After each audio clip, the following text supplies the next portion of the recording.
Few people get to spend their entire lives in pursuit of a passion. Marc Reynolds was one of the lucky ones.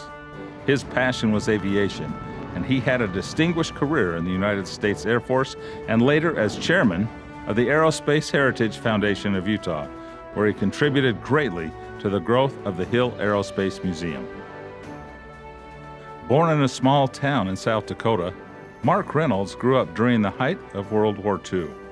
He graduated high school in Chamberlain, South Dakota in 1946. Too late to serve in the war, but the war had made a huge impact on him. The seeds for a career in military aviation were planted. Reynolds moved to Colorado shortly after high school and attended the University of Denver before entering the Air Force in January of 1951.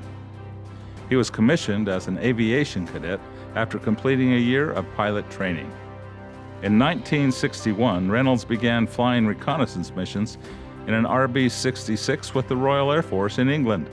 However, by 1966, the Vietnam conflict was raging, and Marc was assigned to the 460th Tactical Reconnaissance Wing in Southeast Asia.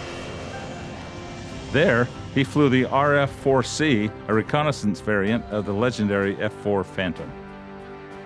Reynolds flew 230 missions over Vietnam, all the while capturing valuable intelligence on enemy positions and actions. In 1967, Reynolds was rotated out of Vietnam, but he continued to work on improving the gathering and use of critical intelligence at bases in Japan and South Carolina. He graduated from the Naval War College in August of 1973 and transitioned to logistics, where he was soon assigned to the Ogden Air Logistics Center at Hill Air Force Base, where he served as Director of Distribution and later as Director of Maintenance. Reynolds' career in logistics took off, and he served at a variety of Air Force bases across the country, including Wright-Patterson Air Force Base in Dayton, Ohio. Retiring to Ogden, Utah, Reynolds accepted the position on the board of the Aerospace Heritage Foundation of Utah, which helped fund projects and acquisitions for the Hill Aerospace Museum.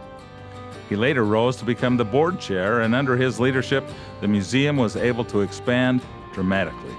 Well, under General Reynolds, the museum really went from no museum at all to what you see today. There's 2 galleries, and it was his day-to-day leadership that really made that happen over the 20 or 25 years he was involved with the museum.